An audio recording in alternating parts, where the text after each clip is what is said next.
शहरात ढगफुटी सदृश्य पावसामुळे हाहाकार निर्माण झाला। अनेक कुटुंब यामुळे बाधित झाली। अशा वेळी महापालिका प्रशासन मात्र ढिम्म राहिलं। याबद्दल खासदार प्रणिती शिंदे यांनी आपली नाराजी तीव्र शब्दात व्यक्त केली। 2 दिवसांपूर्वी पावसाने सोलापूरकरांना चांगलं झोडपून काढल्यानंतर देखील पालिका प्रशासनाकडून कोणतीच हालचाल दिसत नसल्याचं स्पष्ट होत शुक्रवारी खासदार प्रणिती शिंदे यांनी पालिकेत येऊन पालिका आयुक्तांसमोर नगर अभियंता सारिका अकुलवार यांची चांगलीच खरडपट्टी केली। सोलापूर महापालिका आयुक्त कार्यालयात आयोजित करण्यात आलेल्या बैठकीत खासदार प्रणिती शिंदे, शहर अध्यक्ष चेतन नरोडे, माजी महापौर आरिफ शेख, अलका राठोड, माजी नगरसेवक प्रवीण निकाळजे, माजी नगरसेवक विनोद भोसले, फिरदोस पटेल, रियाज हुंडेकरी आदी प्रमुख नेत्यांसह पालिकेचे अतिरिक्त आयुक्त संदीप कारंजे, नगर अभियंता सारिका अकुलवार आदींची उपस्थिती होती।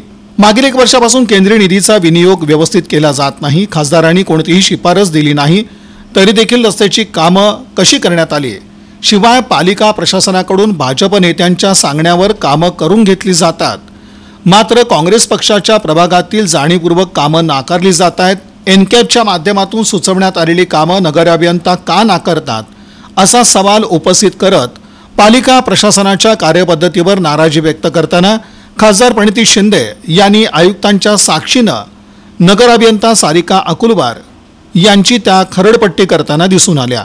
पालिका आयुक्तांच्या बैठकीत आक्रमकपणे आपली बाजू मांडून झाल्यानंतर माध्यमांशी बोलताना खासदार प्रणिती शिंदे म्हणाल्या की लोकल बॉडी पालिकेत गठीत नसल्यानं पालिका प्रशासन मनमानी कारभार करत आहे।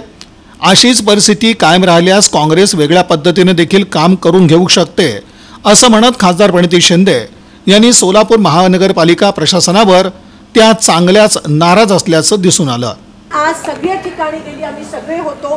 पंचनामे हे शो करता माझा अनुभव सांगते, जे मागच्या वर्षी अतिवृष्टी गावात झाली होती ग्रामीण भागात, त्याचे पैसे, पिकांचं नुकसान जो झाला त्याचे पैसे अजूनही मिळाले नाहीत। मी तुम्हाला लिहून देते आजच्या तारखेत जे आज पंचनामे करतात ते पण आरोप आहे की काही लोक म्हणाली तिकडचे राहणारी लोक तोंड बघून पंचनामे करतात। मी तुम्हाला लिहून देते 1 वर्षात हे पैसे मिळणार नाही आहेत। हा, निवडणुका घोषित झाल्या तर लगेच दुसऱ्या दिवशी पैशांची अतिवृष्टी झालेल्या भागाचे पंचनामे करण्याचा भाजपनं शोबाज कार्यक्रम सुरू केलाय।